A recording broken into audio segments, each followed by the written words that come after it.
Okay, hello participants. Good morning or good afternoon. We are waiting for other participants because we still have uh, 35 up to now. So maybe in 2 or 3 minutes we will start our lecture from Professor Heddy. He is with us now.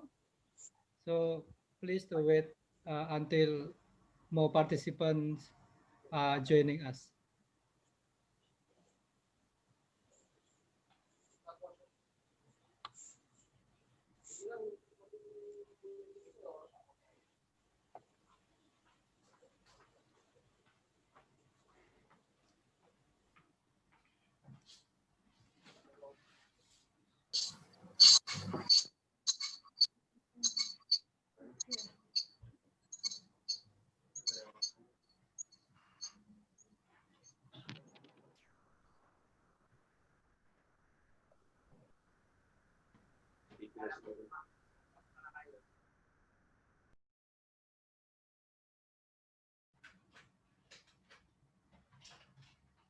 Okay, can we start now, Professor Heddy, Mbak Yeni? Are you ready? Okay, because now is 1:05, so I think it's better to start this session now, and maybe the other participant will come later. So for this session, we will have a lecture from Professor Heddy Shri Ahimsa-Outra about the traditional knowledge and local wisdom and so on concerning the heritage conservation. And for this session, Ms. Jenny will be the moderator. So if you are ready for the session, the platform is yours, Mr. Jenny. So please you start this session. Thank you, Pak Nahar. Good afternoon, all participants. Welcome back to Borobudur International online course on Heritage Material Conservation 2020. This is the second session for today, and now and the next 2 hours, we will discuss about cultural heritage conservation traditional methodologies. This topic is very important in this course because it will be the basis for the next topics that will be discussed in the next few days. So in Borobudur or in Indonesia nowadays, traditional conservation methods have become the direction of heritage conservation development. So we will explore more about the cultural heritage conservation in traditional methodologies. And Indonesia, as well as most ASEAN countries and maybe also Africa, have a lot of local wisdom that can be developed for the heritage conservation. And like Pak Nahar said, today this topic will be delivered by Professor Heddy Shri Ahimsa-Outra, MA, M.Phil, PhD. Good afternoon, Prof. Heddy. And now I'm going to introduce our lecturer. Professor Heddy is a lecturer at Department of Anthropology, Faculty of Cultural Science, Universitas Gadjah Mada. He graduated in anthropology from Universitas Gadjah Mada and also Universitas Indonesia at undergraduate level. For Master of Art, he graduated from Leiden University, while the philosophical master and the PhD was from Columbia University, United States. Prof. Heddy was my lecturer also when I was studying in archaeology. So Professor Heddy is very concerned about culture and heritage, and he has been involved in many cultural researches, both in Indonesia and abroad. Well, that was short background of Professor Heddy Ahimsa-Outra. And to all participants, while Professor Heddy delivered the presentation, if you have any questions, you can write down your question in the chat room. And then Professor Heddy will going to answer your questions after the presentation. Well, the time keeps running, and Prof. Heddy, I'm going to give you the meeting room, and the time is yours. Monggo, Prof. Heddy. Yeah, matur nuwun. Okay, thank you very much, Mbak Yeni. Yes. Good morning, good afternoon for all participants. Very happy to meet you in this virtual room. I hope that we can share knowledge about heritage conversation together. And I was asked here to talk about local wisdom as a basis for heritage conservation. So let me present my PowerPoint. Let me share first this PowerPoint. Okay. Mm,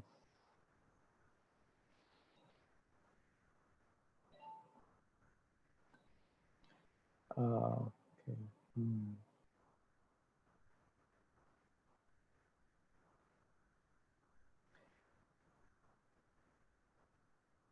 So the title is Local Wisdom-Based Heritage Conservation. This is a little bit different from the title that you have on the information uh, book, but it's no problem. Yeah, this is my interpretation of what I have to do according to the committee.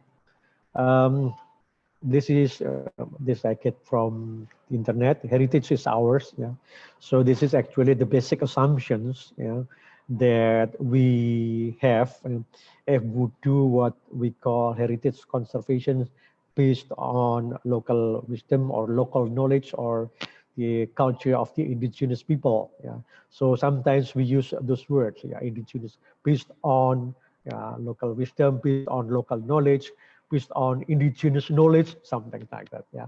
So we share actually heritage with the local people. We mean here the local people with certain heritage, of our cultural heritage. Yeah. Like Borobudur, Prambanan, Angkor Wat, or whatever you have there. Yeah. And then maybe we have different ideas on the heritage. Yeah. Of course, because we are from different background. I mean, as a lecturer, as an anthropologist, I might have different ideas about heritage. Yeah, if I compare with the ideas of heritage of the local people. Yeah? So we have to be aware about these differences. Yeah? But we share, yeah, the heritage together. Yeah? I myself, for instance, as a person from Yogyakarta, yeah, living not so far from Borobudur, yeah, about 50 kilometers. Yeah. But we have different ideas about Borobudur because as anthropologists, yeah, we study about Borobudur, Prambanan, and so forth. Yeah. While the local people, yeah, maybe do not know much about that. Yeah. But they have their own ideas about Borobudur, Prambanan, or whatever you have there. Yeah. Then we share the heritage with the local people. Yeah, I myself as Javanese and the local people around Borobudur and Prambanan are also Javanese. So we share the heritage, yeah, with the local, but we have different ideas, and maybe we have same interest on the heritage. Yeah, we want, yeah, to preserve the heritage. Yeah. We don't want to lose Borobudur. We don't want to lose Pisa Tower, or we don't want to lose castles in Europe. Yeah, we don't want to lose Prambanan, those kind of things. So we have same interest on the heritage. Yeah, because for us, those heritage, cultural heritage, are very important. Yeah, it's related to our identity, our culture, and so forth. Uh, then the question is, how can we work together? You know, because if we go to those places, we go to Borobudur, to Prambanan, yeah, to Angkor Wat, yeah, we see, yeah, people are already live around those cultural heritage. Yeah, and we have questioned how can we work together, yeah, with the local people to preserve, yeah, the cultural heritage. That's actually what I want to share with you, yeah, in this occasion. Now, first, I'd like to give some opinion uh, that we can share about what is local wisdom. Many people talk about local wisdom, or in Bahasa Indonesia, it's called kearifan lokal. Ya. But in English, sometimes it's called indigenous knowledge or local knowledge. Yeah. Sometimes local institutions. Yeah. So people who use different terms, yeah, but actually with more or less the same meaning. Yeah. So in this case, I define local wisdom as knowledge and practices of the local people to solve problems in appropriate ways. Uh, the word appropriate ways is very important in this case, because some people have, of course, ways to solve problems, but maybe not quite appropriate. Yeah. Of course, the word appropriate can be problematic, yeah, because we need to define what is how to measure, yeah, to define that it's a certain that's already appropriate. But we leave that aside for a moment, yeah. Now let's say that local wisdom is knowledge and practices of the local people to solve problems in appropriate ways. So if it's local wisdom-based conservation, yeah, or conservation which is based on local wisdom, it means, yeah, in my view, yeah, and also according to some books, yeah, that we put local wisdom into use and conservation. Yeah. In this case, we have assumptions, yeah, that people have knowledge, practices, which is related to conservation. They already have their own ways of conserving the cultural heritage. Yeah. Or if they, maybe we find that people do not really have their local wisdom in relation with heritage conservation. But then we need to take into account, yeah, local people's knowledge, practices, and institutions. Yeah, uh, maybe they know something about conservation, not quite precise, you know, not quite developed, yeah, not quite deep, yeah, but we need to take it into account, yeah, so that we don't have any conflict with the local people when we try to implement certain programs related to heritage conservation. Yeah. So why or what are the reasons of local wisdom-based conservation? You know, why should we take into account local people's knowledge, practice, and institution, or where should we put into use, yeah, their knowledge, practices, and institution in conservation?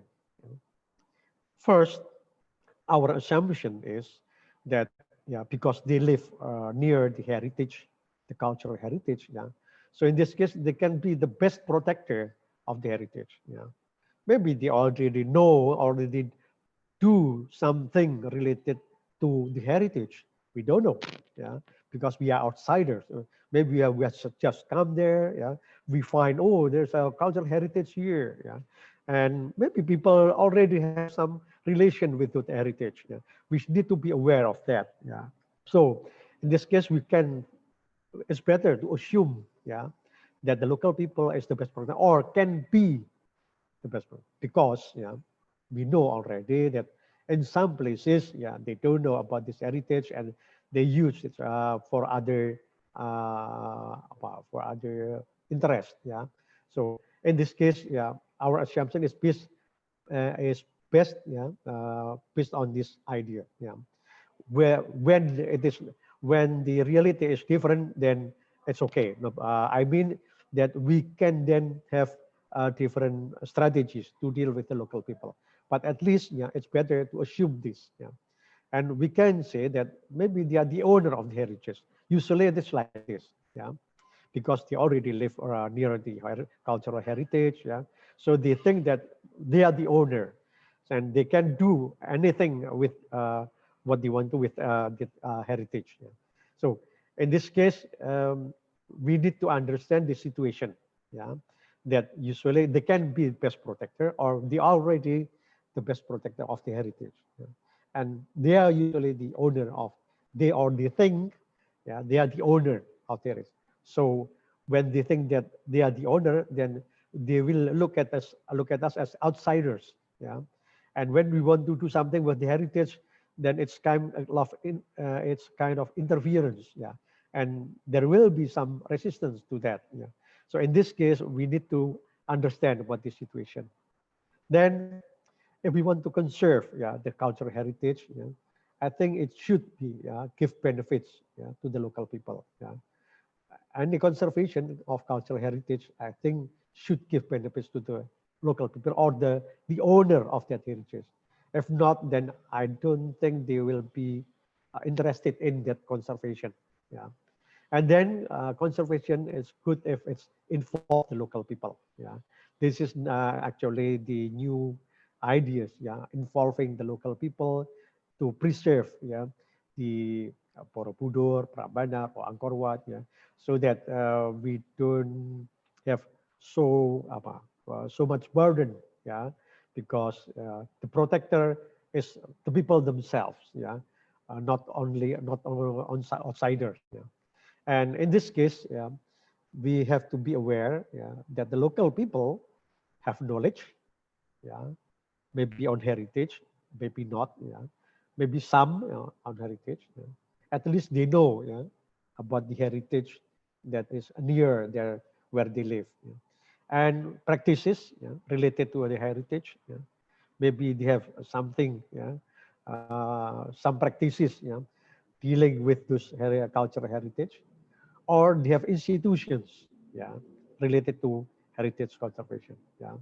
Now we need to be aware that they might have something like that, so that we can take into account their ideas, their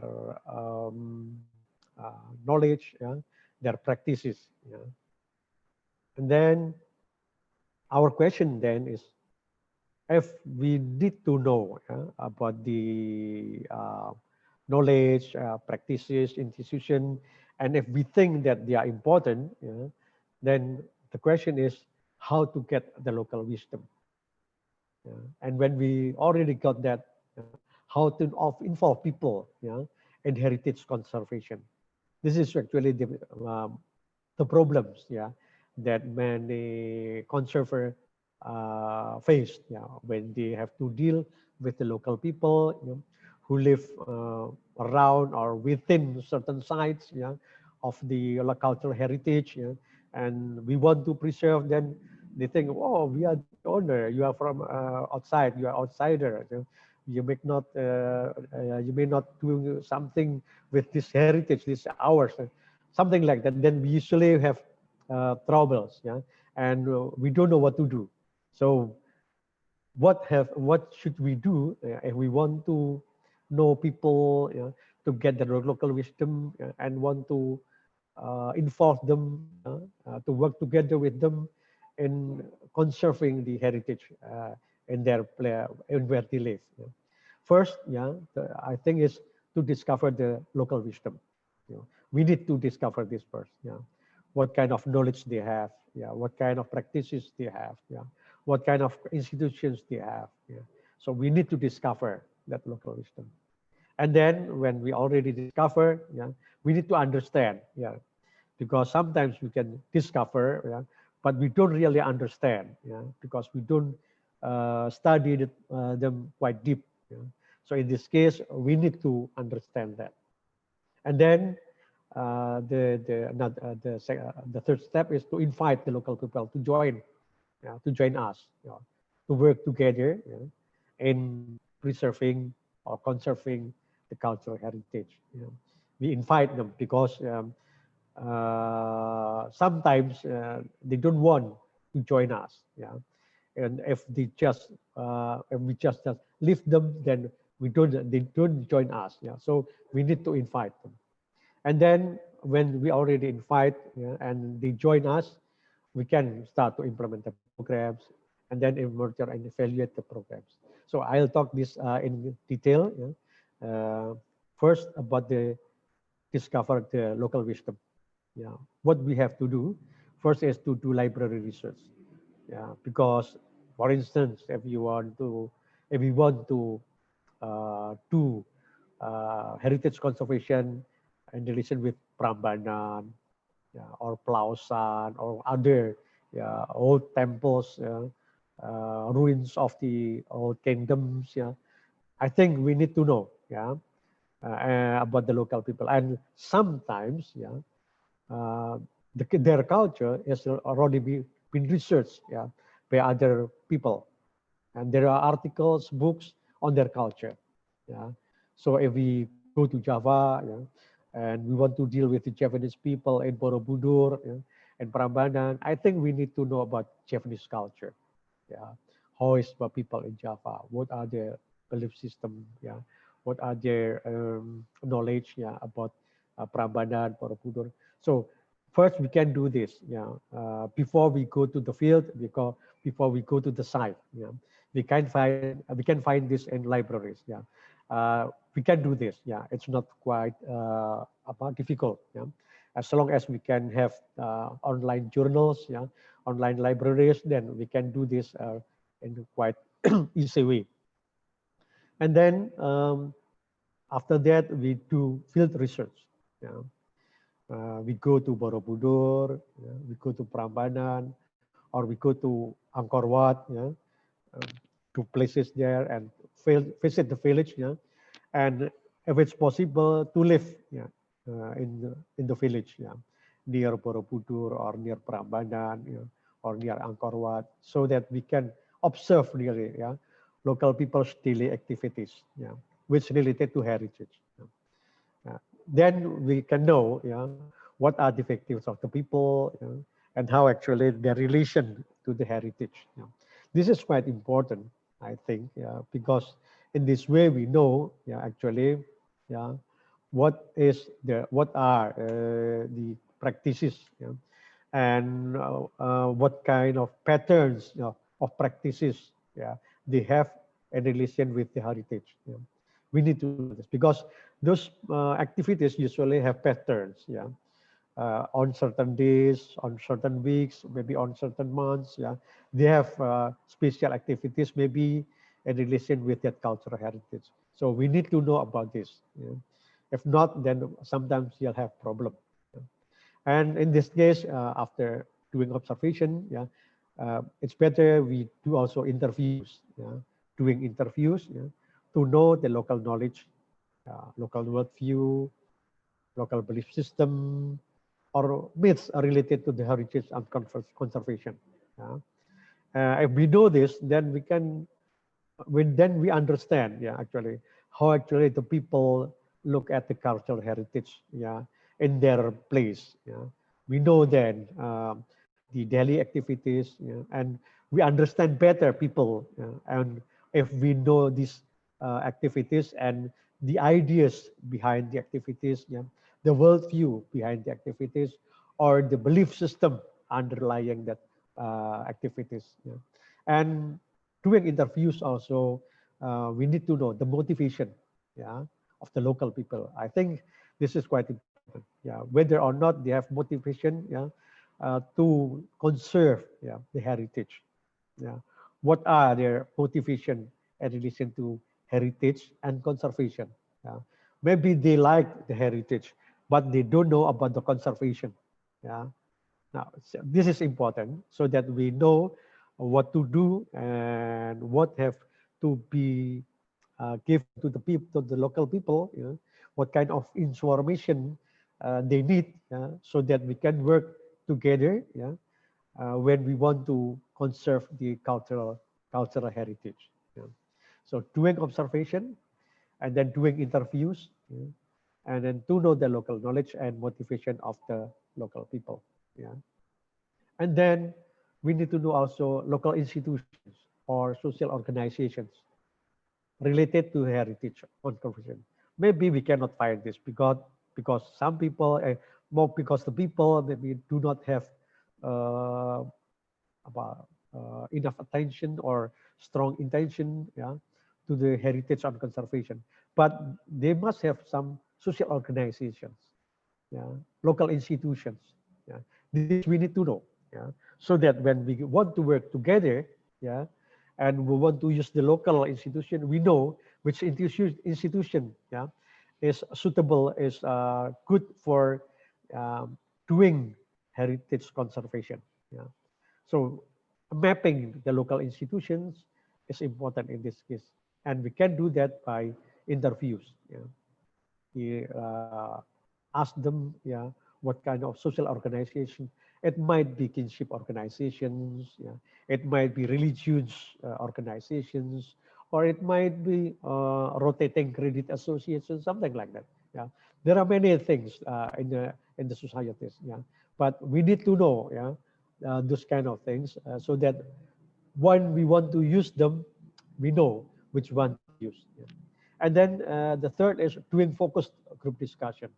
Yeah, I think many of you know about this. Yeah, if you cannot, when you don't have enough time, yeah, sometimes people do this. Yeah, doing focused group discussion.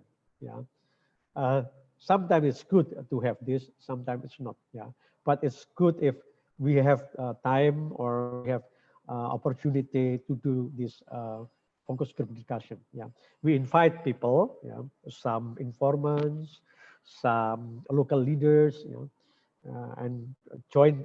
We discuss together. Yeah, on certain problems. Yeah, maybe related to heritage and then related to conservation. Yeah. So we need to know the local collective views. Yeah. And I think focus group discussion in this case is a good method, yeah, to get the local collective views. Yeah. So that we don't have to interview informants one by one. Yeah.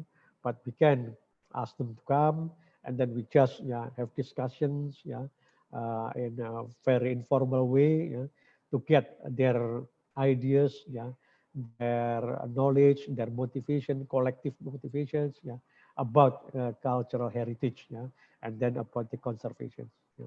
And then to know the local institutions, yeah. Usually, the focus group discussions can give a lot of information on these collective things, yeah, collective views, and then the collective, and the local institutions or social organizations, yeah, and they can discuss among themselves, yeah, which institution, yeah, is still active, is no longer active, yeah. And then, of course, we need to know the local social and cultural capitals, yeah, and their potentials. I mean, here is their knowledge and their networks, yeah, with other people in other villages, yeah, which are related to heritage and conservation. Yeah. So doing focus group discussion is also important in this case. Yeah. And if we have time to do that, it's good to do that um, doing focus group discussion. And the second, understand the local wisdom. Yeah. So after doing interviews, yeah, doing focus group discussion, we collect that, yeah, the local wisdom, their knowledge. Yeah. In this case, we need to have, yeah, deep understanding about the data. Yeah. So we need to interpret, yeah, the local knowledge that we found. Yeah. What kind of knowledge it is? What is the content of that knowledge? Yeah. And which knowledge is related to heritage? Which knowledge is related to conservation? Yeah. Our data can be analyzed in that way. And this is very important, yeah, because if we know the local knowledge that are related to conservation and heritage, yeah, we know then how to use them, yeah, in discussion with the local people. And then now we classify the content, yeah. So which knowledge, yeah, of that people have on heritage, yeah, what kind of knowledge they have about heritage, and how deep, yeah, what are their views, and then do they have their any ideas about conservation, yeah, what ideas they have, yeah. Yeah. This might related to the method, yeah, that they use in doing conservation. Yeah. So we need to classify the content, yeah, so that we can have deeper understanding of the content of the data. Yeah, that is the knowledge of the local people. And then from that we identify, yeah, which knowledge are relevant to heritage conservation. Yeah, maybe it's related to the what is it? The instrument that they use, yeah, and then the what is that activities, yeah, that they can that they do, yeah, in relation with the heritage and the conservation. Yeah. So the local knowledge, yeah, should be identified or classified, yeah, which are relevant to which, yeah. All this knowledge is relevant to heritage, all this to conservation, yeah. So in that case, we can have better maps of the local people knowledge, yeah. And then of course motivations. Maybe we'll find some people have very strong motivations, yeah, in conserving the heritage. Maybe some people are not quite interested, yeah. So we understand, yeah, and maybe some people also engage, yeah, heritage conservation, yeah. Sometimes we have that, yeah, because we don't know, yeah, in the village there or in that site, yeah, there are so many people living there, and we don't know their ideas. But after doing interviews, yeah, after doing observation, then we know that, oh, some people actually have strong motivations, yeah, to conserve the heritage, yeah, but others maybe do not have any interest in conserving the heritage, yeah. And then we identify, yeah, local practices relevant to heritage conservation. All these practices are relevant. Yeah, all these are not quite relevant. Yeah. Those things are not quite relevant, and then we pay attention to, yeah, the practices that are more relevant to heritage conservation. Yeah. If we work together, then I think we'll find that this will be very useful, you know, for our strategy later in working together. Yeah. And then, of course, local institutions, yeah. After doing focus group discussions, maybe we'll find, yeah, oh, there are some local institutions, yeah, that we can use. Maybe we can use it for disseminations of ideas or socializations, yeah, or maybe for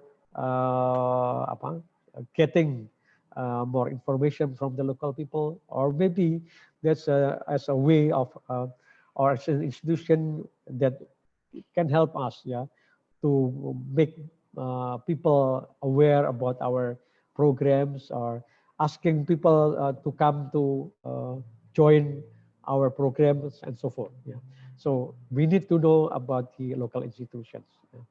If not, then we don't have very good strategies usually in uh, helping people to conserve the cultural heritage. Yeah.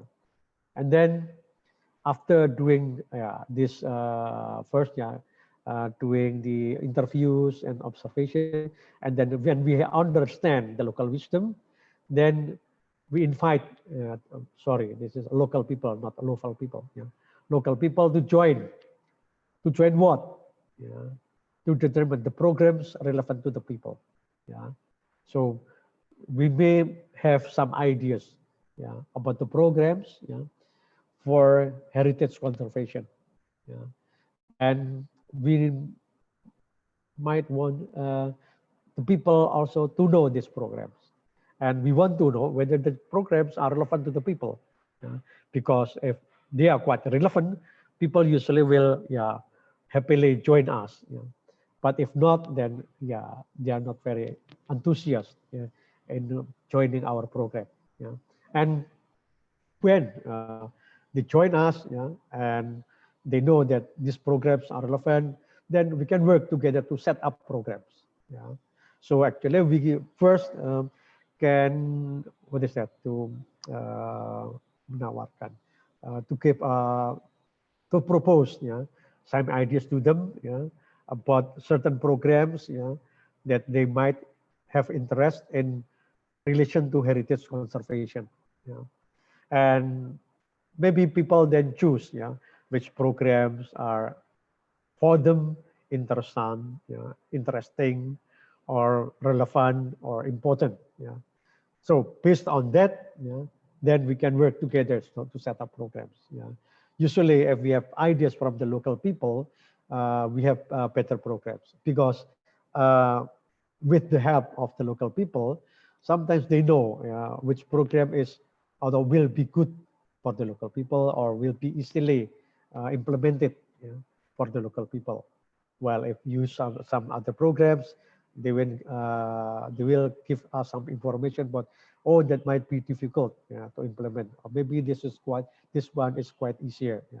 So that kind of things, yeah, discussion with the local people, working together with the local people to set up programs is very important. Yeah, this is, I think, one of the important step in involving the people uh, to participate, yeah, in cultural heritage conservation.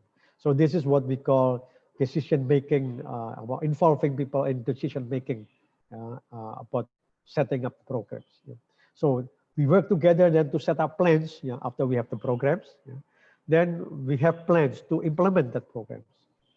Maybe we have short-term programs, long-term programs. Yeah, we need to have this. Yeah, we because of the situation, we need to have this short-term programs. Yeah, maybe 2 months or 3 months. Yeah, and the result will be seen. Yeah, uh, within short times. Yeah, while long-term programs might be 6 months. Yeah, 1 year, something like that. Yeah, so we need, I think, to classify. Yeah, which programs are short-term programs and can be implemented easier than the long-term programs. Yeah, because long-term programs may need more money, may need more people, may need more time. Yeah. So in that case, we can divide programs into short-term and long-term. Yeah. Then if we have already set up plans to implement programs, we need to also to set up plans to monitor the implementation. I think this is also important because many people or in many programs, the monitoring and evaluating the programs, is forgotten. Yeah. So we need to be aware about this. Yeah. We need to be aware from the beginning, yeah, that after the implementation, there should be monitoring and evaluation about the program. Otherwise, yeah, we don't know the result of the programs, and we don't know the effect uh, of the impacts of that programs on the people or on the cultural conservation. Yeah. And what is more important is that we have to make instruments for monitoring and evaluation. And this is a rather difficult step, but we we can ask people work together with us, so that local people can also learn, actually how to monitor, how to evaluate this program, So we can actually work together, learn together, things that we may do not know from the local people, or people do not know about what we do. And making instruments for monitoring and evaluation is not quite easy. This usually is based on the knowledge of the uh, programmer, or we as outsiders, who want to do cultural conservation, cultural heritage conservation. So we give these instruments, because usually we who know how actually to monitor and evaluate, the instruments to the people, explains to them, and then maybe asking for people their suggestions, about what to do with instrument, how to improve the quality of the instruments and so forth. So in this case, we have also discussion with the local people. Then we have already in our activities, our ideas. We already have programs, and then we have plans to implement programs, and then we have plans how to monitor and evaluate programs. So this is until the end. This is we need. This is what we need to set up first. So that when we work together with the people, then things are already mapped, and we can work in very efficient, and effective ways. And then implement the programs. Of course, we work together with the local people how to implement the programs. I cannot go into details here because it really depends on the kinds of programs that we have. This might be programs related to about to get the knowledge of the people about the things that they use in preserving or conserving the cultural heritage. maybe relating to their local institutions, maybe relating to the local practices, and so forth. This again depends upon the programs that we have set up with the local people, and that's why I cannot go into detail. But we can discuss them after this session. And then well, after implementing the programs, especially the short programs, short-term programs, then we can do the monitor and evaluate the programs. So when we already implemented the programs, after 2 months, 3 months, then we have evaluation of the programs. In this case, we also work together with the local people. Actually, how to monitor the program's implementation. We can leave the site, maybe we can leave the field, and the local people can do the monitoring. We can do that, because we already work together, with them, and we already have give knowledge to the local people how actually to do the monitoring. So we can leave this task to the local people. And then after they have monitored and evaluate, give the result of evaluation, then we can work together again to evaluate the program's implementation. Whether it's successful, whether they have problems, and implementation, or we have maybe it's quite successful, or maybe there are a lot of hindrances, a lot of problems, then these are the things that we need to understand, so that we can improve. So this last step is improving the programs. We discussed with the local people the findings of the monitoring and the evaluation. What are the problems? What are the results of the programs? How is the reaction of the people? How are the responses of the people? What do people think about the programs? And whether or not we have good results of that programs. These are the things that we need to know after several months, working together with people in setting up certain programs in conserving the cultural heritage. Of course, in this case, what I have in mind is cultural heritage like Borobudur, Prambanan, Angkor Wat, and so forth. Maybe you have other things, what we call also cultural heritage. Then the strategy might be different, because what we call cultural heritage can be tangible or intangible. And what I talk about is more about tangible heritage. Although actually these things can be applied to intangible heritage like rituals or what is that, arts, or like performing arts, those kind of things. Well, actually, we can also use these steps, in conserving the intangible heritage. But again, there should be some variations, because there might be some differences, about doing the heritage conservation in relation with tangible heritage and intangible cultural heritage. So, but what I give you here is the what is that?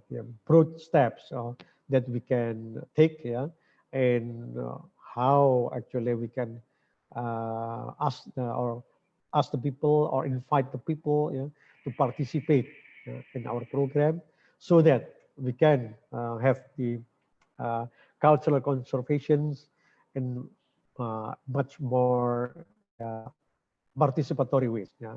Not only based on our knowledge, and on our interest, but also on the knowledge and interest of the local people. And this is actually one of the aim of this program. So that our people really can participate and also have a strong motivation, in doing cultural conservation. Then the last things, it's actually I have already given to you. Identify the problems, discuss the solutions, work together to improve the programs. These are the last step after we did all the implementation of the programs, and then we discuss, and then we already did the evaluation and monitoring, and then we identify the problems, discuss the solutions, with the local people, and work together again to improve the programs.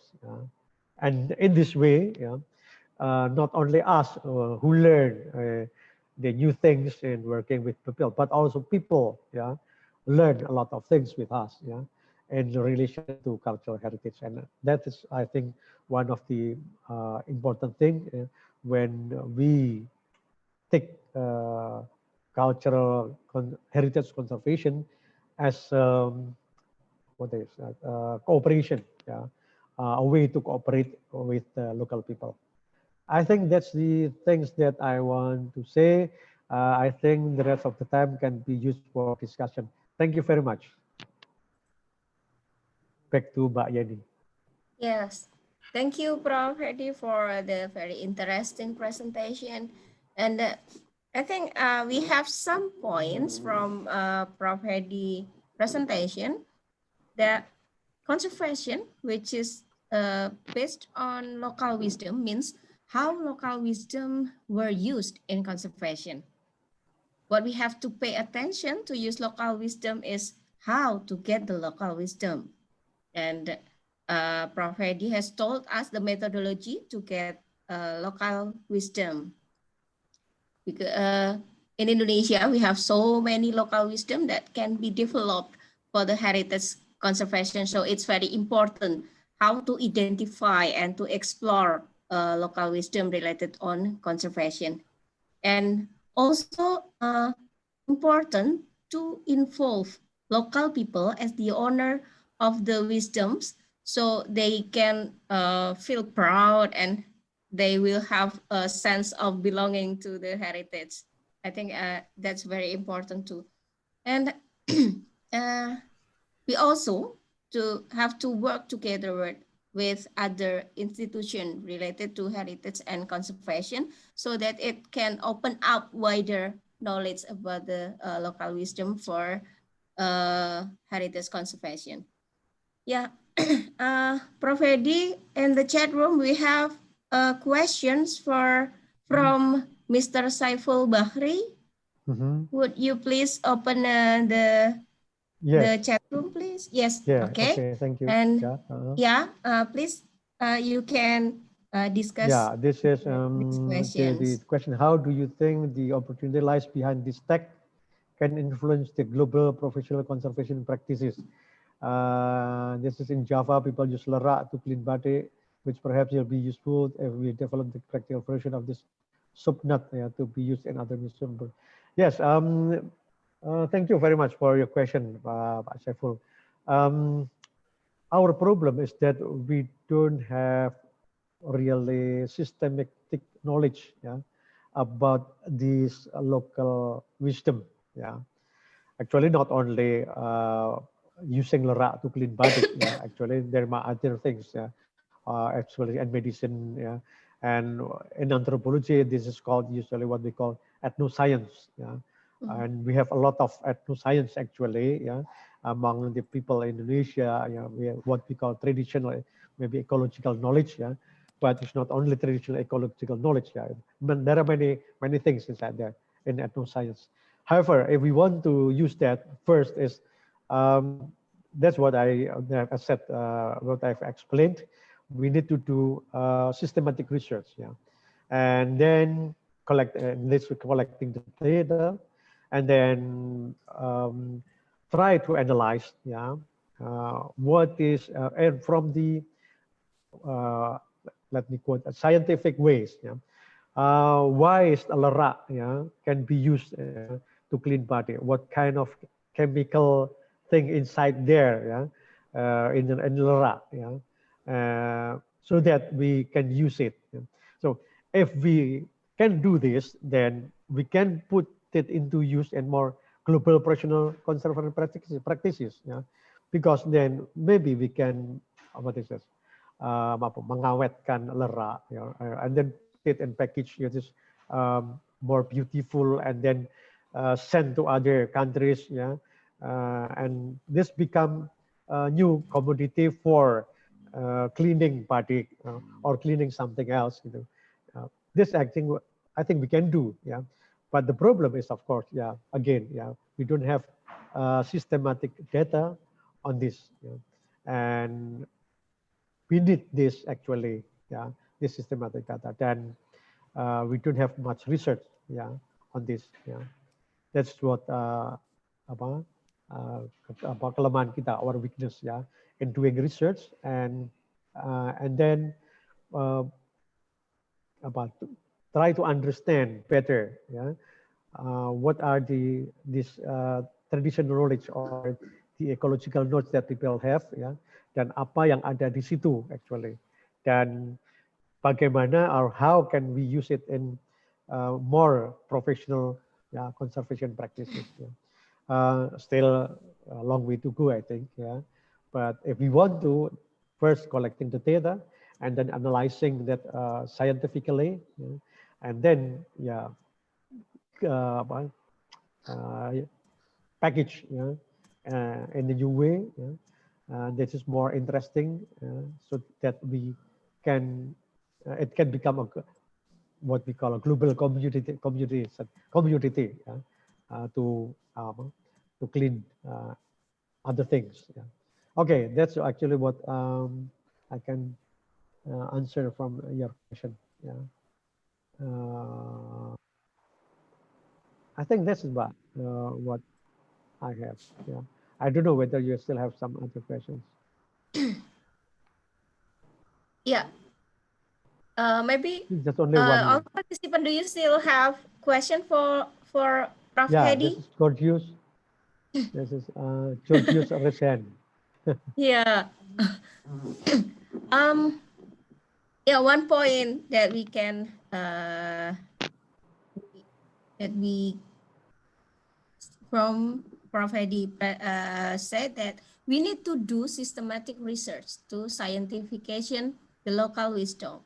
So it can be account as a scientific knowledge for Knowledge, yeah. conservation heritage. Yeah, I think like that. Actually, there are many practitioners here, Prof. Heddy, who's dealing with local people, and maybe they also already use their local wisdom conservation, heritage conservation. Or maybe participants, you can give an example how to get the conservation methods from the I think we can community. share knowledge about that from other countries. Yes. Maybe you can give Okay, us. I think Georgios Tavlidis.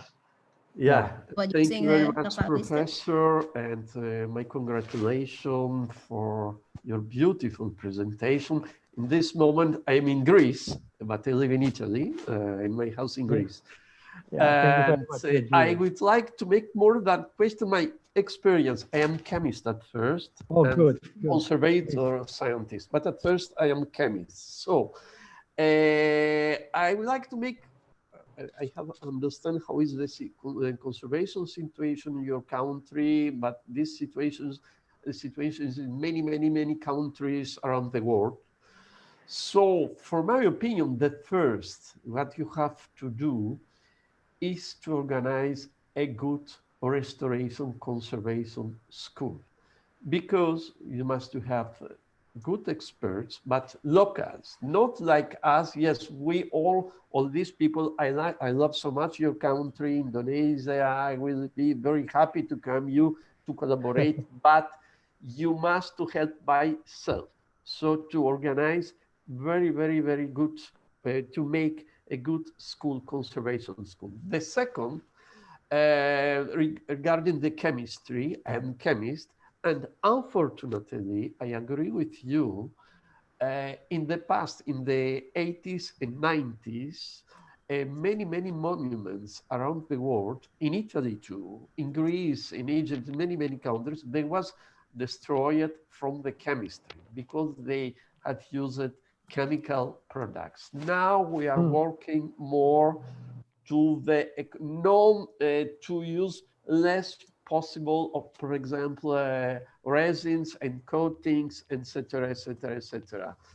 And the last is that it's very important, for my opinion, because I see a little bit the pictures of Borobudur temple, etc. Before to begin to make the restoration of the stones or the building, understand where is the causes of the alteration of the monuments. And I think so the biggest problem in Indonesia is the water. Is the water. I know it's difficult to resolve that because it's raining, flood, the monuments are near the sea, etc., etc. But understand how much to resolve this problem, if it's possible, before to start to restore. Because if you start to restore, you come back again. After 2 years or 1 year, you must again restore the monuments. Thank you very much again. The name is Terima kasih. Okay. Yeah. Thank you very much, Giorgio. It's interesting. That's good suggestions that we need to have that. Okay, Mbak Yeni, back to you. Yes. Okay. Thank you, Mr. Giorgio.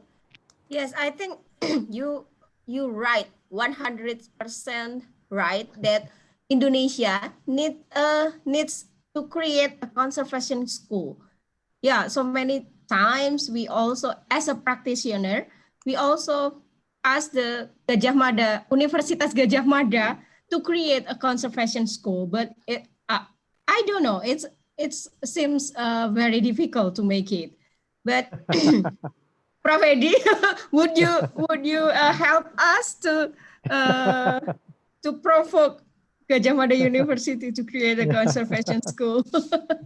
Yeah. And Mr. Giorgio, you also write that in the media of 18th and 19th, a lot of heritage was damaged to the use of chemicals. It's also happened in Borobudur.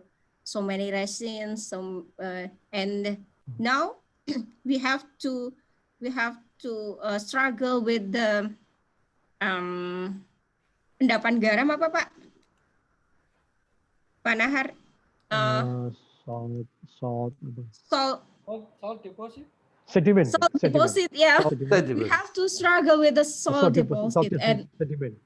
Salt deposit in the Borobudur temple, and the main problem is water. Also, it happened in Borobudur. Yeah. Thank you very much, Mr. Giorgio, for your input. Selamat pagi. Thank you, Mr. Giorgio.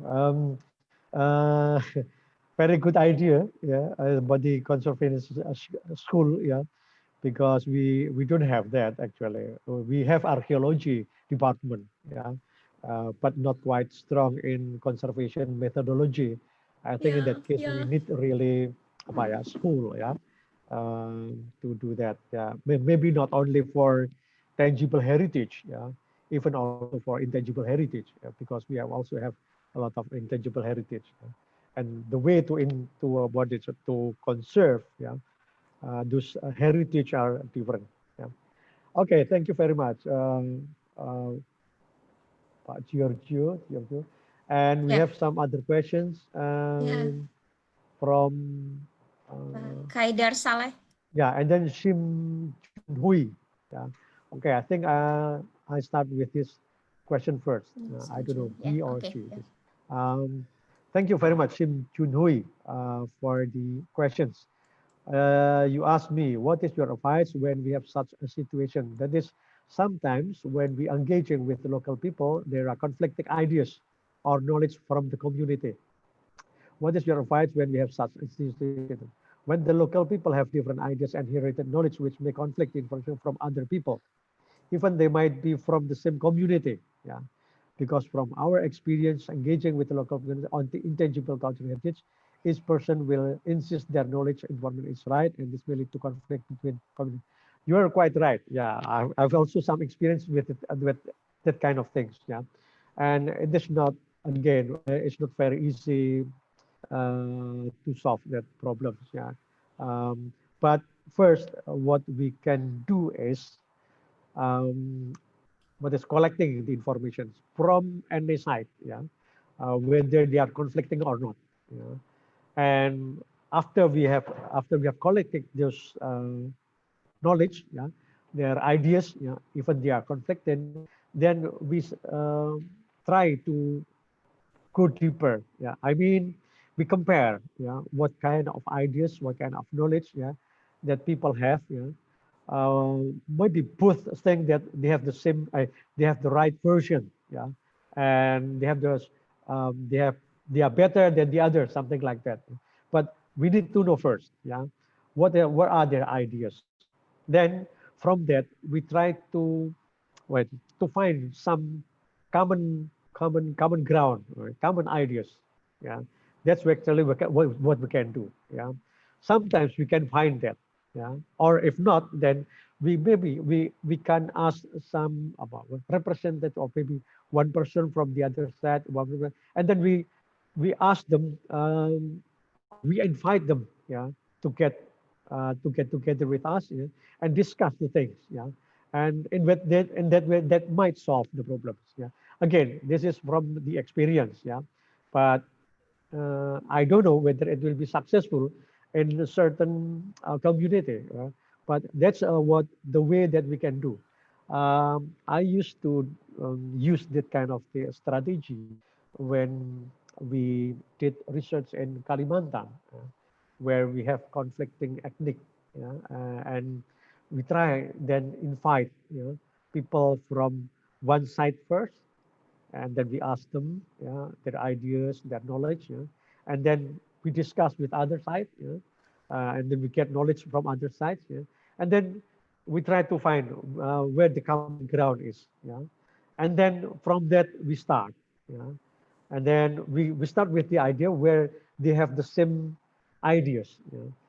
Maybe they don't think that they have same ideas, but we, as a third party, you know, usually can find that, oh, these people have this kind of ideas.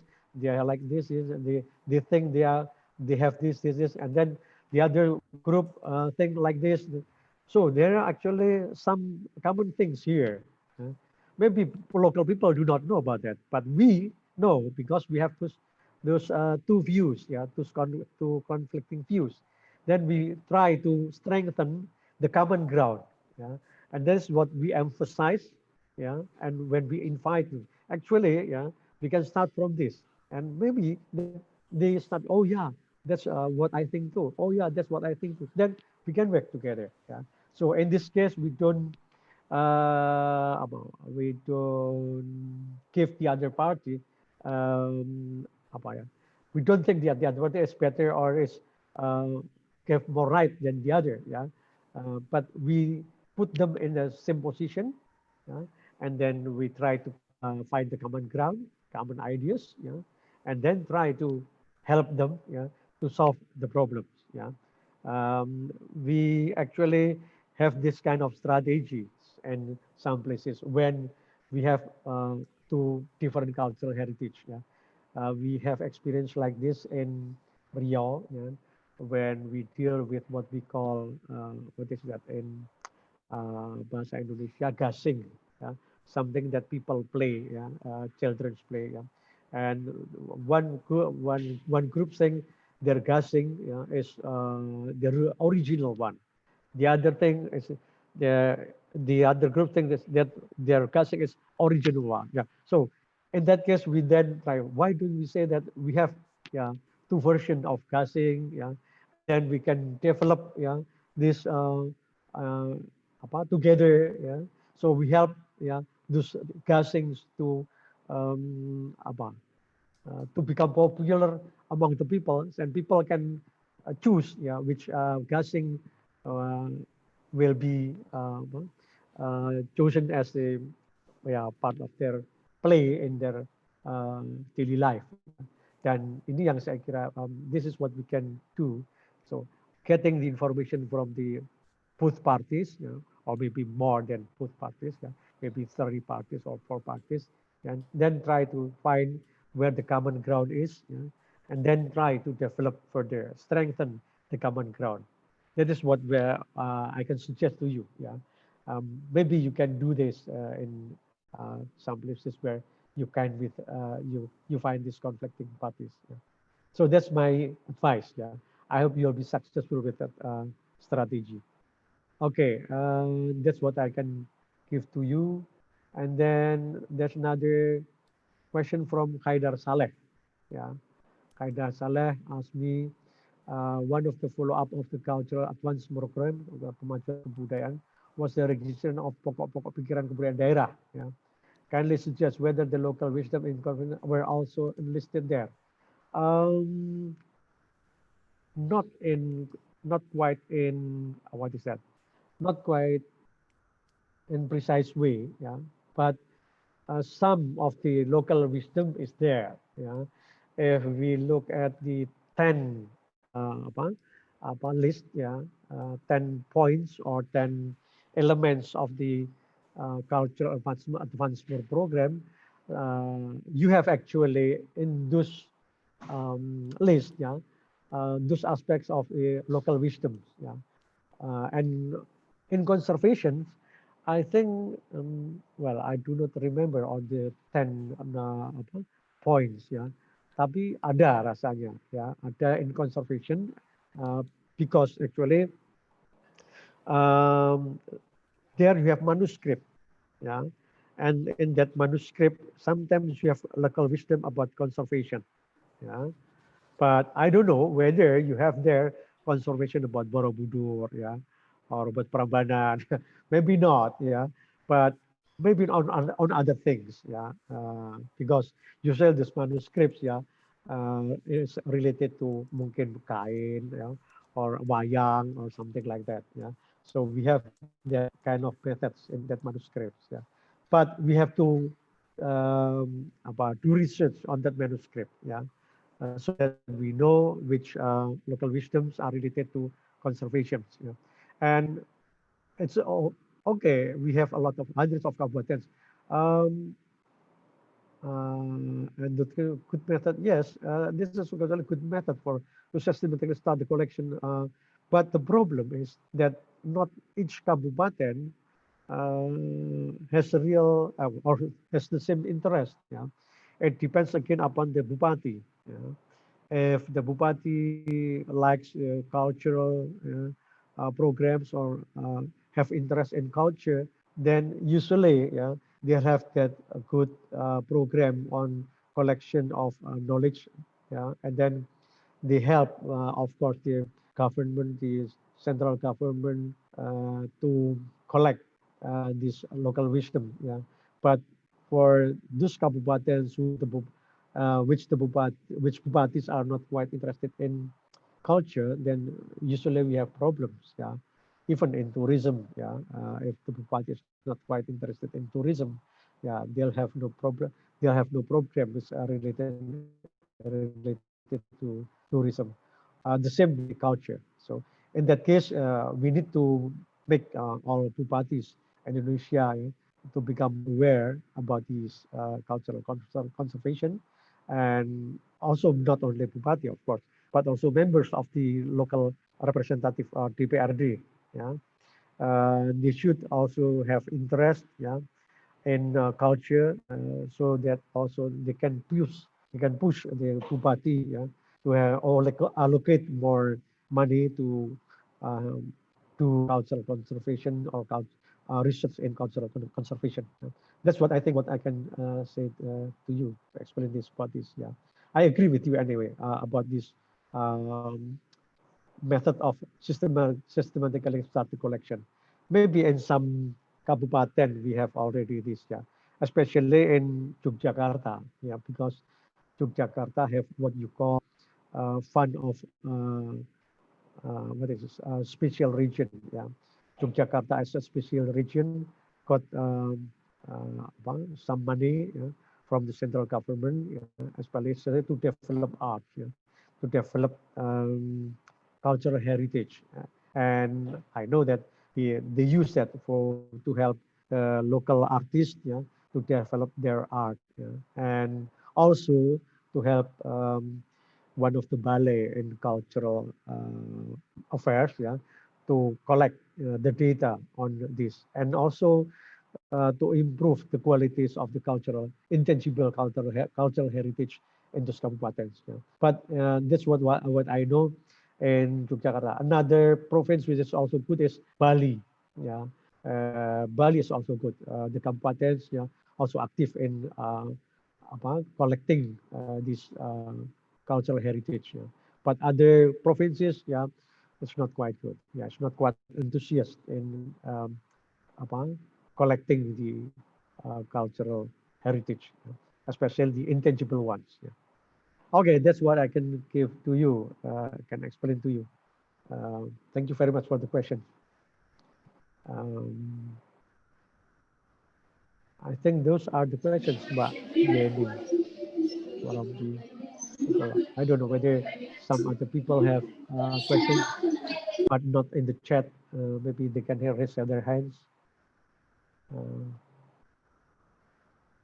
but I don't think I have questions from other participants.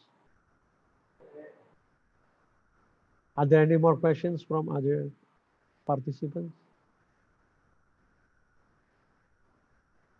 Ada pertanyaan dari teman-teman? Kalau ada pertanyaan, please silakan. Or maybe you have some, Pak Nahar, maybe some suggestions. Go back to Mbak Yeni. Okay, Mbak Yeni. Your mic is not on. I'm sorry. Thank you, Prof. Heddy. Yeah, for Mr. or Miss Sim Junhui, I'm sorry, I don't know your gender. So Prof. Heddy has given several examples of conflict solution in exploring local wisdom based on his experience, and I think that was a very good advice.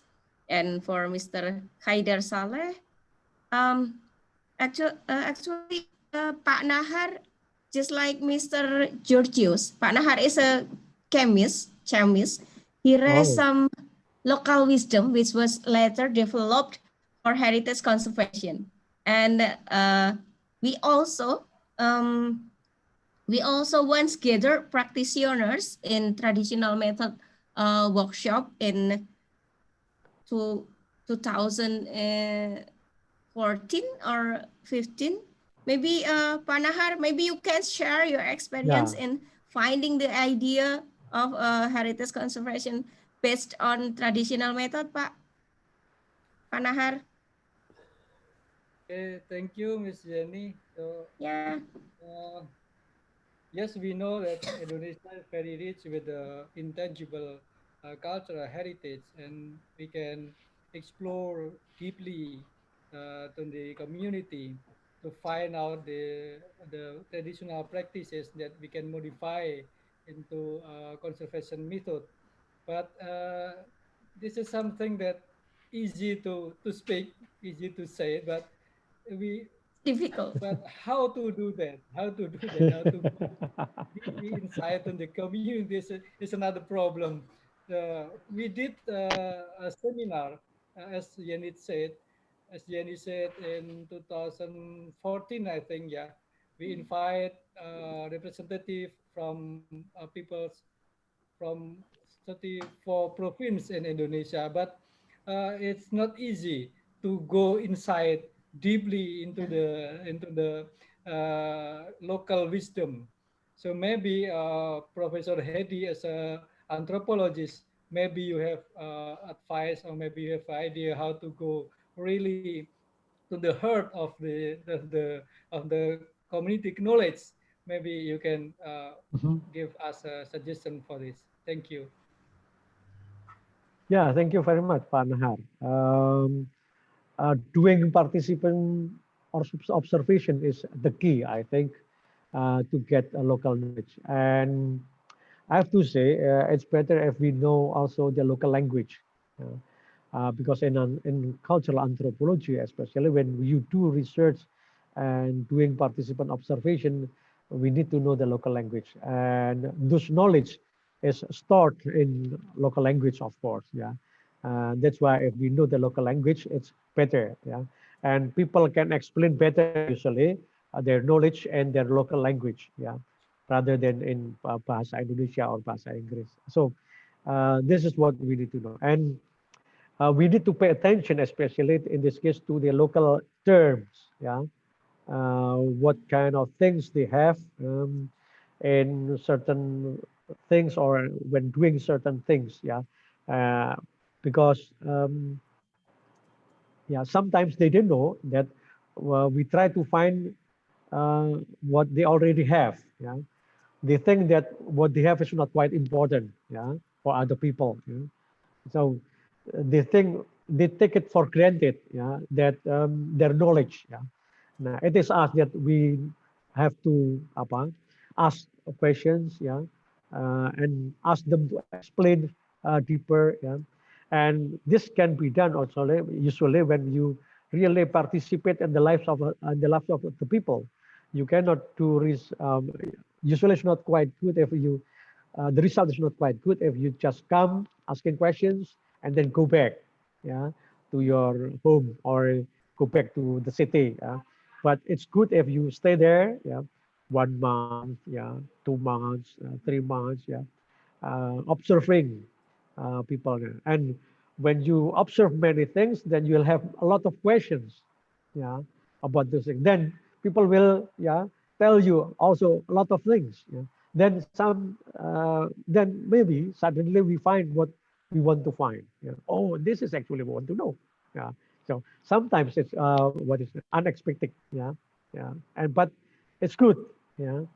So what I suggest, yeah, to those who want to know these traditional knowledge, yeah, it's yeah, living with the people, living together with them, yeah, seeing, observing their uh, daily life activities, and then having conversation, yeah, in daily life, yeah, in much more relaxed way, yeah, then we'll get a lot of information from them, yeah, and it's better if you know the local language, yeah, because when you know the local language, you can have inter you can do better interviews, yeah, and the conversations will be much more easier, and also for them to explain to you, yeah.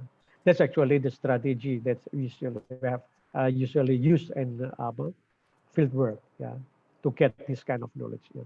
And the longer you stay with people, yeah, usually the more you have knowledge, yeah. Of course, after several months, you think, oh, it's already exhausted, yeah. You know almost a lot of things, yeah. And then you can say, oh, okay, I can stop here, yeah, because I can already get this kind of knowledge, yeah. So then you can stop, yeah. But living together, yeah, within certain periods, it's very good, yeah. And especially it will be better if it's 1 year, so that you know the variations, because sometimes, yeah, some activities, yeah, is done only once a year on certain months, on certain weeks, yeah, and maybe during that occasion or in that events, yeah, people use a lot of things, yeah, that they don't do, yeah, on other days, yeah, on other weeks, on other months, yeah. But on that day, yeah, on that month, on that week, yeah, they do that, and they use other things, yeah, which usually are not used in that occasion, yeah. So seeing those rare events, yeah, which is only held annually, then you will find a lot of information usually, yeah. Especially when it's a communal gatherings, communal practices, yeah, or collective practices. Yeah. These are the I can tell you, yeah, to get that knowledge. Yeah. Okay, thank you very much. We have other new message from here. Can I ask a follow-up question, Professor? Yeah. Yes, please. Yeah, please. Yeah. Interesting explanation regarding, how do you research and get to know the traditional knowledge. But I was just wondering about the after we get the traditional knowledge for our research or our interest, in your experience, how do you acknowledge the original traditional knowledge holder? How do you what? Like acknowledge them, Oh, because you get benefits from your research, but what the people get from you, I think that's important thing that we need to consider also. Yeah. What do you think about Okay, that's your question. Yeah, of course. Well,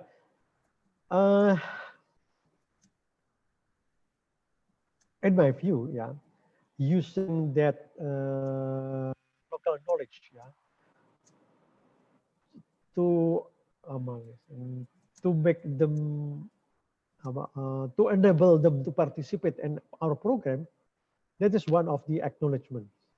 Yeah, when I understand their knowledge, then oh, I know this. Then well, you can participate and we use their knowledge, yeah, in our maybe on conservation or preservation of the cultural heritage. That's our acknowledgements of their knowledge. Of course, it's not in quite formal way, yeah. Oh, we don't know, but this is actually really in real action, yeah. That you acknowledge their knowledge is by accepting them, yeah, and using them, yeah, and working together with them, yeah. Like you use we use their institutions, local institution, yeah, to develop or to disseminate ideas, yeah, to socialize ideas about heritage conservation, yeah. Well, we can use their local institutions, yeah. We can use also their knowledge, yeah. And in this way we learn together, yeah. They learn about conservation, yeah, and we learn about their institution.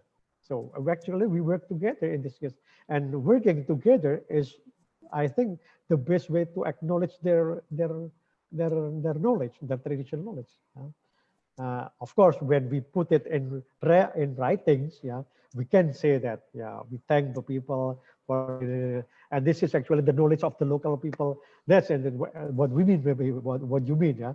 And when we publish them, we say this is the local knowledge of the local people, yeah, not our knowledge, yeah. This is knowledge of the local people, yeah.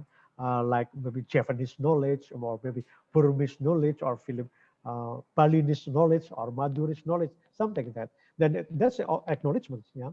When we put the name of their group, yeah, their ethnic groups, yeah, in our writings, that's also acknowledgement, yeah, because that's not our knowledge, right? Yeah. So in that way, we have to at least two ways of acknowledgement, yeah, in practice, yeah, and then in writings, yeah. In writings, we say this is Madurese knowledge of herbal medicine, for this is Balinese knowledge of preserving the manuscript, something like that. Yeah, this is a real acknowledgement. Okay, I hope that answered your question. Thanks, Oh, Professor. you have more questions? Maybe you have more questions. Okay. I'm good. I'm good. Okay. Thank you. Yeah, Mr. Junhui, right? Yeah.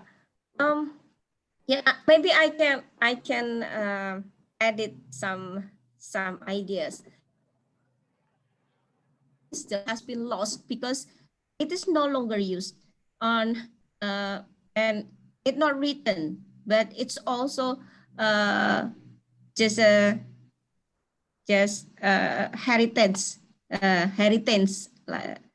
Now, if we use their method, it also means helping them to preserve their knowledge and their culture I think that's also important point.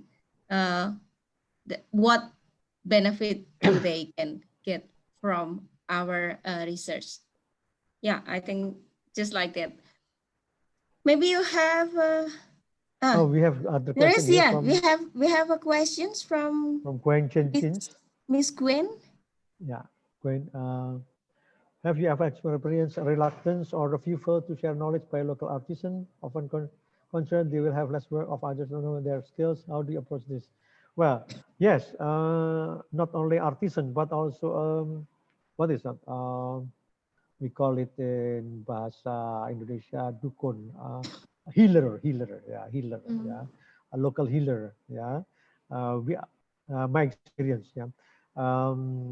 We did research, and this is more serious other than a local artisan, yeah.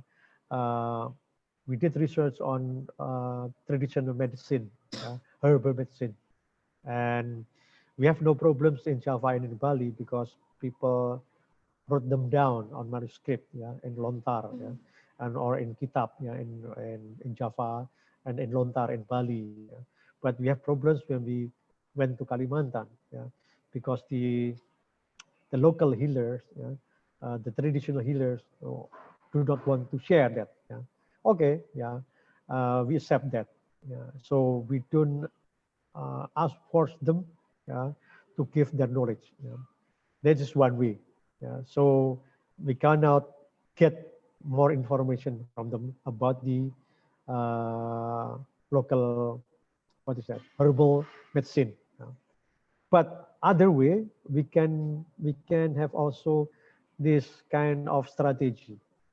We can say, or we may say to the informants or the artisan that this knowledge is not for others. Mm. It's not Yeah. only for me. Yeah. So you have in this case what you call agreement, yeah, personal agreement. Yeah. And sometimes they'll give you that knowledge. Not all, of course, yeah. But I know some of my friends, yeah, using that strategy that they will not publish, yeah, this for public, yeah, only for their dissertation, their thesis. Then the artisan or the local healers tell you about that. Yeah. This is one way of solving that problems. Yeah. And when they really believe in you that you will not spread, yeah, or publish it, then they will give it to you. Yeah. They will get knowledge to you.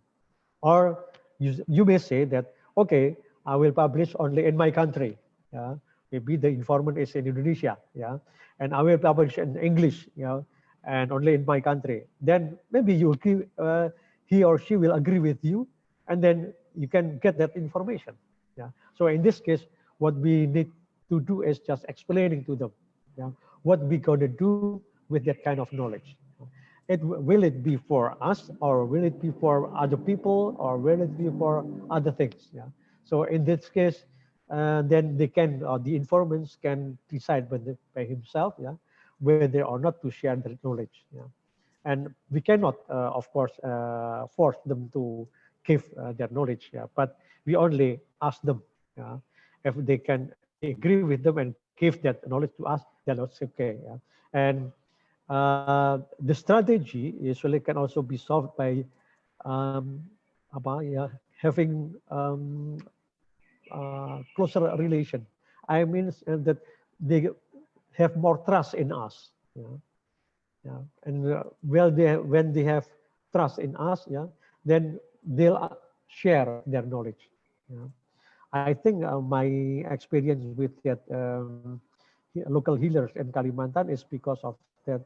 My assistants did not have time, yeah, to develop the relation with the local healers. Yeah. If he can, if he could at that time develop that, I think he could get that information. Yeah, because at that time he has only one day to go to see the local healers. Yeah, and that's not enough. Yeah, and of course the local healers saw him as a outsider. Yeah, because he's not also from the local people. Yeah, from outside. So in that case, yeah, he's not quite trusted by the local healers. Yeah.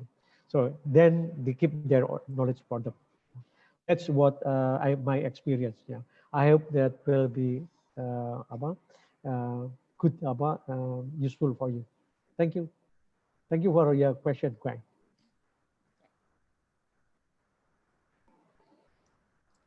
Well, thank you, Prof. Heddy.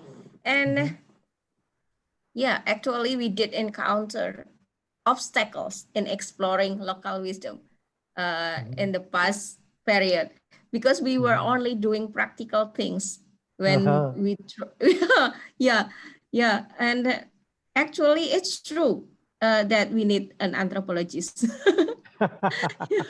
Yeah. Yeah. Sometimes And not easy to get that knowledge. I know that. yes, Yeah. yes, Yeah. you're right, 100% right, Prof. And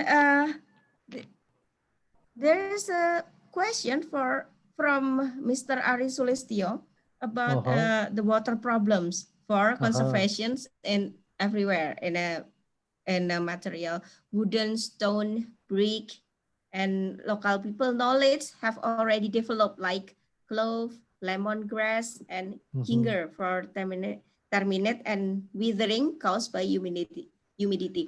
I'm sorry, Mr. Ari Sulistyo. I think your questions will It's be for answered Pak in, Nahar, I think. yeah, will be answered in the following session.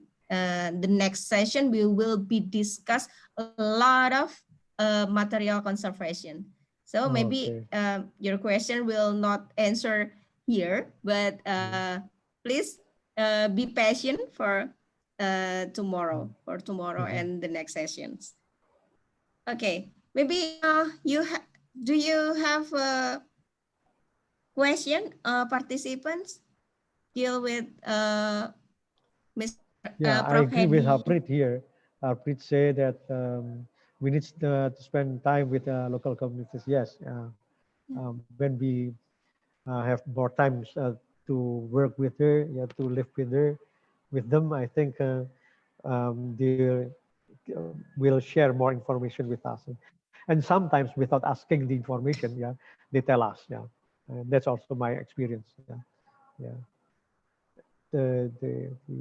That's, but again, thank you for the question. Okay, we still have 15 minutes.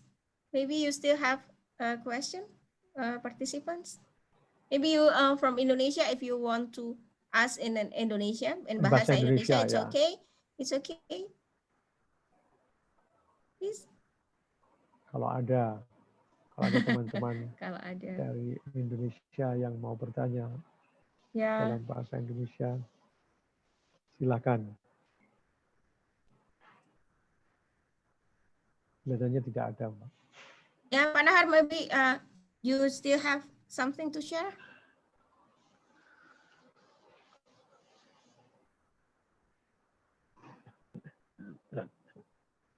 I think it's enough from me. Okay. Yes, I think it's enough from me. We still waiting from participant if there is any question. But if there is no question, we can stop this session maybe.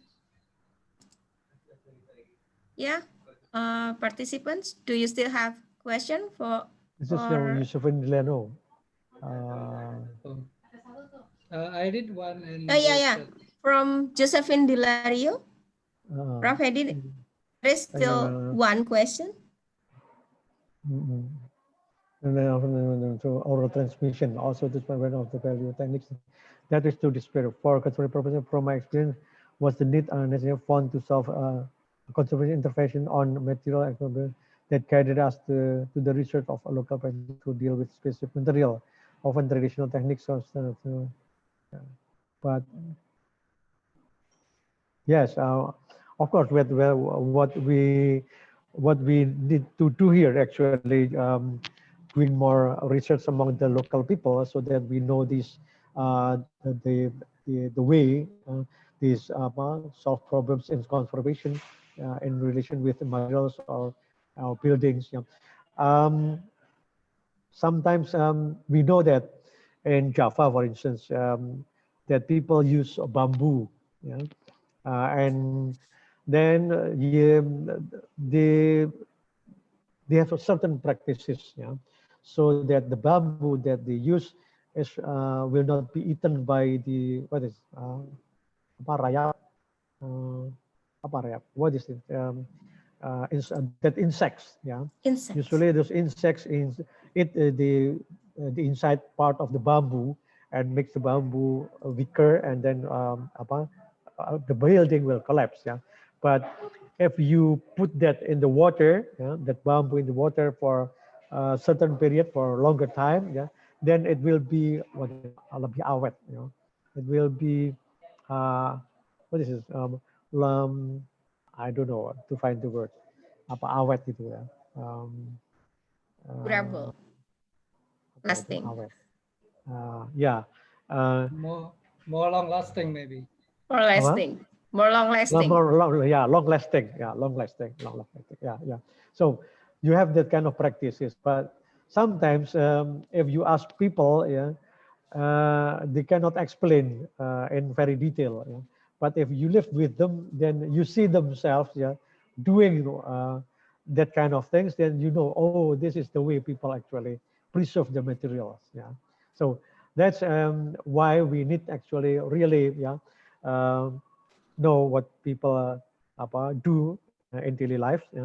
And the only way to getting that is, yeah, by doing participant observation, yeah, living with them, yeah, and for certain periods, and it's good if it's more at least 1 year, yeah, so that in different seasons you can see different activities and maybe also different practices of the local people, yeah, and you'll see that, oh, this is actually what I want to know further, yeah. While if you come to only in certain period, yeah, they don't do what we want to see. Yeah. Okay, this one a final question from Gwen. Do you ever come across communities who have interior fatigue too often? The subject, how do? Oh yeah, yeah, of course, yeah. Yeah, some communities, yeah, have that interior fatigue. But the problem is because I think people give them the same question maybe, yeah, again and again, yeah. That is one thing, yeah. Usually it's like that, yeah. It's just like when usually people in disaster places, yeah, people will ask you how is this, and then people again will ask you again and again and the same again, yeah.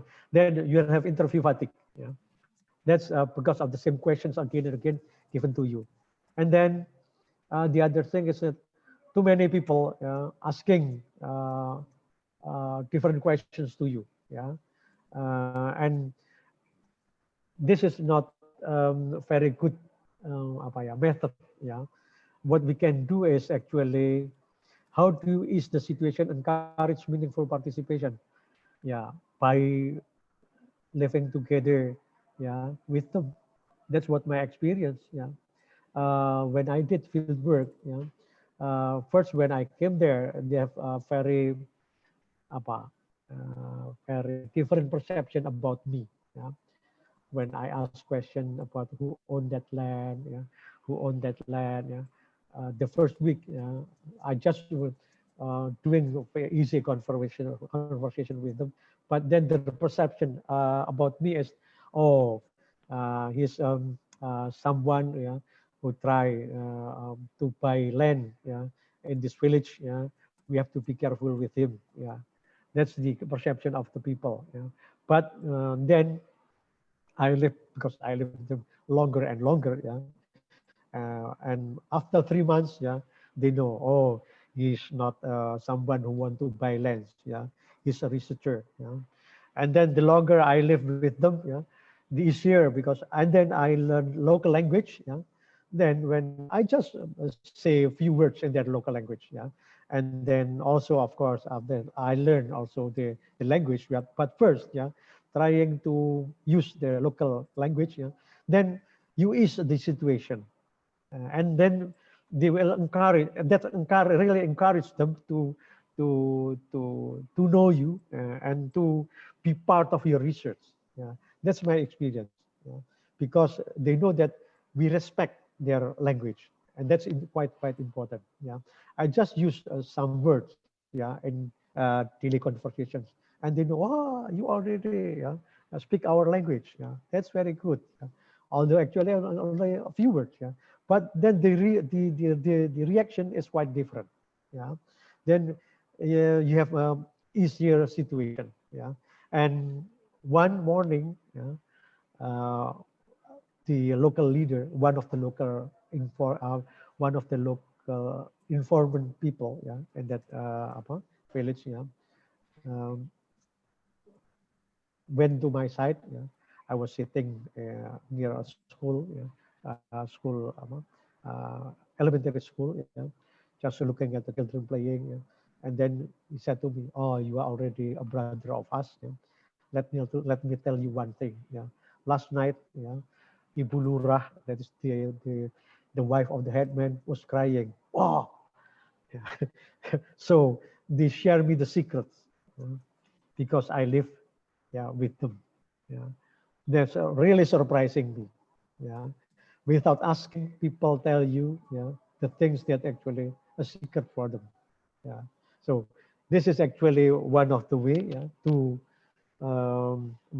make people, yeah, feel easier, yeah, to tell you things that for the first time is a secret for them. Yeah, then without you ask for them to share, yeah, they just share, yeah, their knowledge. Yeah.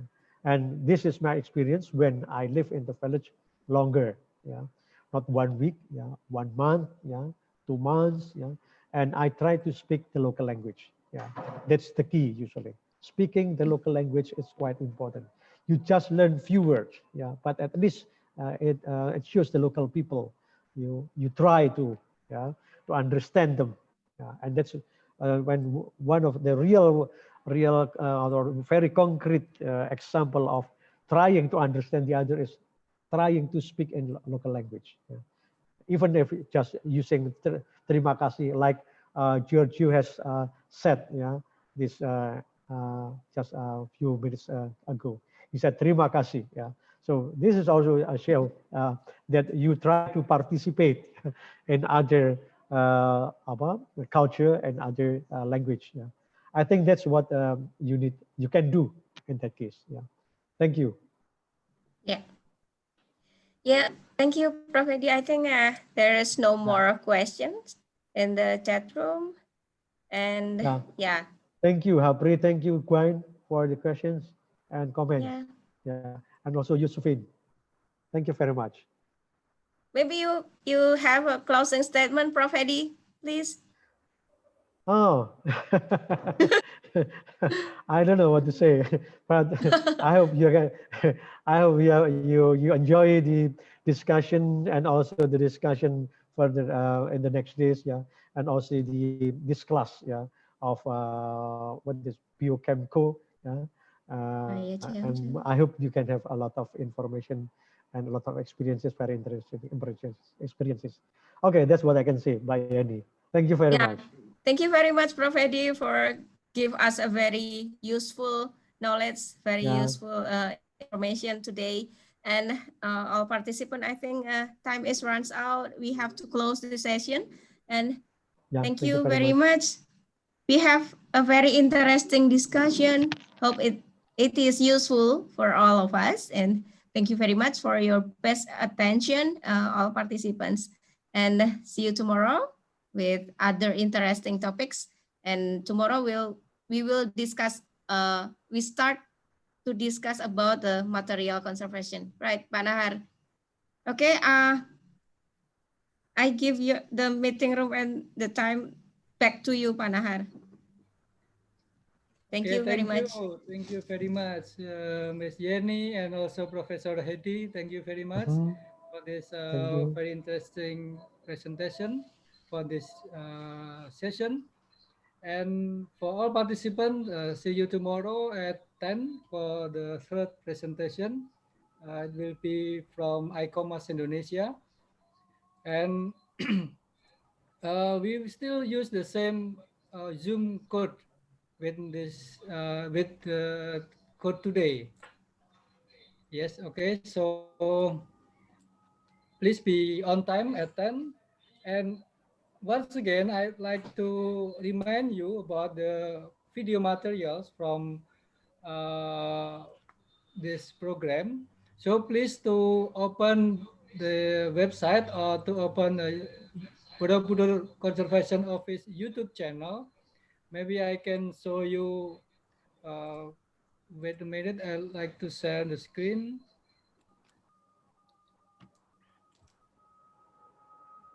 Okay. Thank you, Pak Nahar. I leave this first. Yeah. Thank you very much. Goodbye, everyone. Thank you for the attention. Bye. Okay, thank you, Pak Heddy. So, Yeah. bye. Thank you. Yeah.